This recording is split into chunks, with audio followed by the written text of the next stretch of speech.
बहिर्जी नाईक एक अज्ञात थोरपण 10 ते 10 दिवसन्न पाण्याशिवाय राहतो, तर महिनाभर एकाच झाडावर दबा धरून बसतो. धावायला लागला तर वायाच्या कानफाटीत मारल्यासारखे धावतो, पुराच्या डोहात खुशाल उडी मारतो. तलवार, भाला, फरीगदा, पट्टा, विट्टा, धनुष्य असे काही चालवतो की समोर महासागर येऊ दे शत्रूच्या राणीवशात जाऊन राहू शकतो, तर खुद्द औरंगजेबाच्या दरबारात जाऊन त्यालाच कव्वाली ऐकवून बक्षीस घेऊन येऊ शकतो. माणूस म्हणाल तर एकही माणसाचा गुण नाही, जनावर म्हणाल तर दिसतो माणसासारखा. मोठमोठ्या गोष्टीत अचूक निर्णय, सावध नियोजन आणि स्वतःच्या देखरेखीखाली प्रत्यक्ष घोडदौड.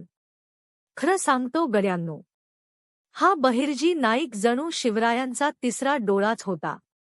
आणि शिवराय त्याला इतके मानत की महाराजांच्या राणीवशात एकमेव जिजाऊ मासाहेब सोडून कोणी विना परवाना जाऊ शकत असतील ते म्हणजे बहिर्जी नाईक.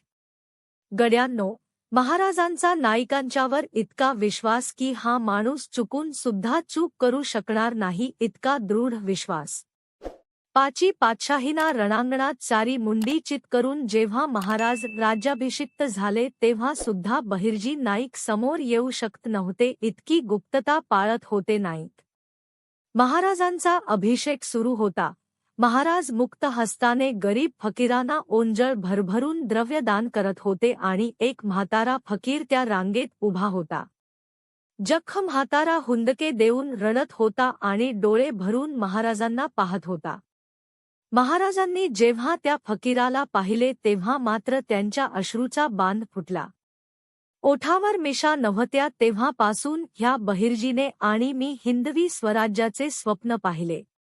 आणि आज मराठेशाही स्थापन होत आहे, राज्य आनंदात आहे, आणि ज्याने आजवर सारी संकटे आपल्या छातीवर झेलली तो बहिर्जी फकीर होऊन याचकांच्या रांगेत उभा आहे. काय बोलावे या प्रकाराला? कसली वेडी माणसं असतील ती. एका मंदिराला फरशी दान दिली की साया घराण्याची नावे टाकणारे तुम्ही आम्ही त्या बहिर्जी नाईकांच्या काळजाला कधी समजू शकू का? स्वतःच्या बायकोला सुद्धा अगदी शेवटपर्यंत माहिती नव्हते की ज्याच्या सोबत मी 7 जन्माचे बंधन बांधले आहे, तो खुद्द स्वराज्याचा गुप्तहेर प्रमुख बहिर्जी नाईक आहे. इतकी कमालीची गुप्तता आणि एवढा विलक्षण त्याग करून राजे त्यांना देत तर काय होते हो? काहीच नाही. उलट प्रत्येक मोहिमेत जीवाचा प्रश्न. माघारी येईल का नाही शाश्वती नव्हती.